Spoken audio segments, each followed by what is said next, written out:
kali ini kita akan menemukan informasi dalam tes deskripsi. Bagaimana cara menemukan informasinya? Mari kita belajar.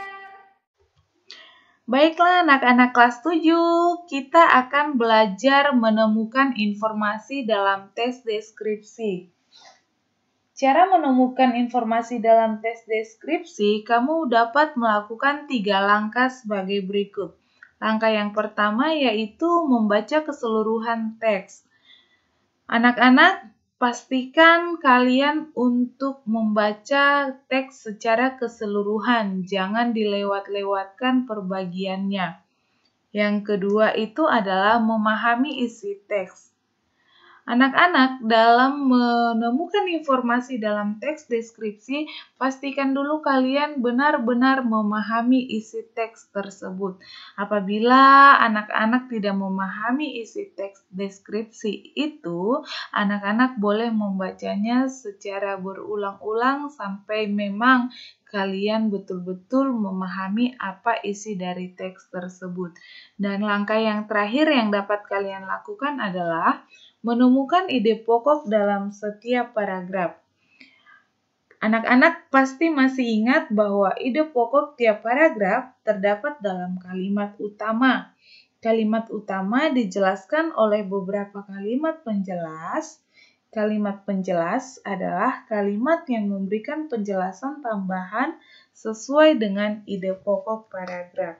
Oke, ini dia 3 langkah untuk menemukan informasi dalam tes deskripsi.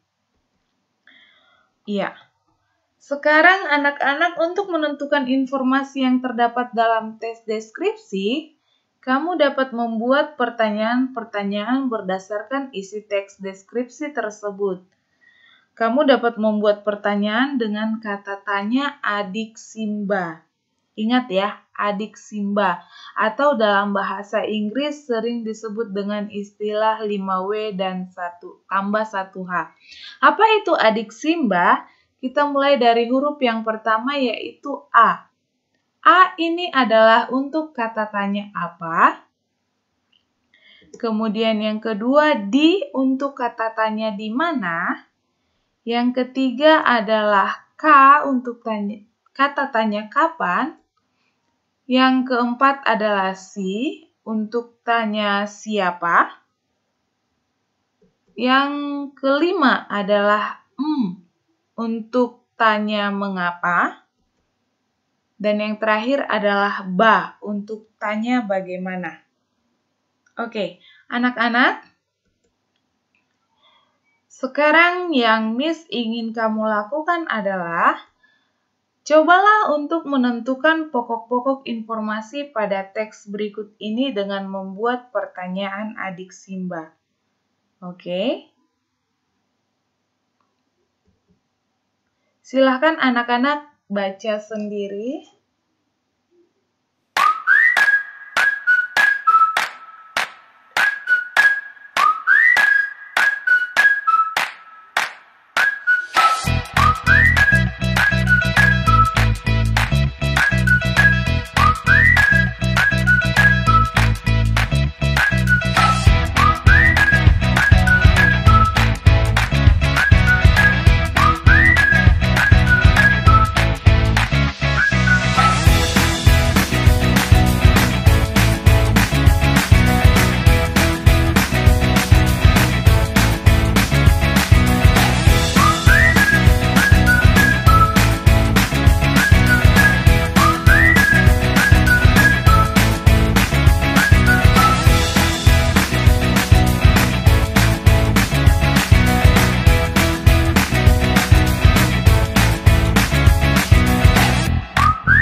Anak-anak, setelah kalian membaca teks deskripsi yang sudah Miss tampilkan tadi, Sekarang kita akan membuat pertanyaan tentang adik Simba atau dalam bahasa Inggris sering disebut dengan istilah 5W tambah 1H.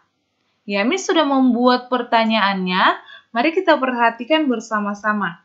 Oke, yang pertama itu adalah kata apa? Kata tanya apa? Miss membuat satu contoh di sini, yaitu apa yang dideskripsikan dalam teks tersebut. Anak-anak pasti sudah menemukan jawabannya dari teks yang tadi kalian baca. Yang kedua itu adalah kata tanya di mana. Miss membuat contoh pertanyaannya itu di mana Ibran bersekolah. Dan yang ketiga itu adalah kata tanya kapan. Kapan mereka mempergunakan ruang aula? Yang keempat adalah kata tanya siapa. Siapa nama anak yang sekolah di Papua Kasih? Di dalam teks pasti kalian menemukan siapa nama anaknya, bukan? Kemudian kata tanya mengapa. Mengapa Ibran merasa nyaman belajar di sekolah Papua Kasih? Nah, pertanyaan ini juga pasti kamu sudah menemukan jawabannya di dalam teks. Dan pertanyaan yang terakhir adalah kata tanya bagaimana. Bagaimana proses belajar di sekolah Papua Kasih? Oke, untuk menjawab pertanyaan adik Simba yang sudah Miss tampilkan, anak-anak boleh kembali membaca teks yang sebelumnya tadi, supaya kalian lebih ingat lagi dan lebih tepat lagi menemukan informasi dalam teks deskripsi. Baiklah anak-anak, sekarang kita akan membahas tentang struktur teks deskripsi. Seperti yang telah dipaparkan pada materi pembelajaran yang sebelumnya, bahwa struktur teks deskripsi dibangun oleh dua bagian penting. Yang pertama itu adalah deskripsi umum atau identifikasi, dan yang kedua itu merupakan deskripsi bagian. Dalam deskripsi umum, terdapat pada bagian awal sebagai pembuka yang berisi gambaran atau deskripsi umum terhadap sebuah objek.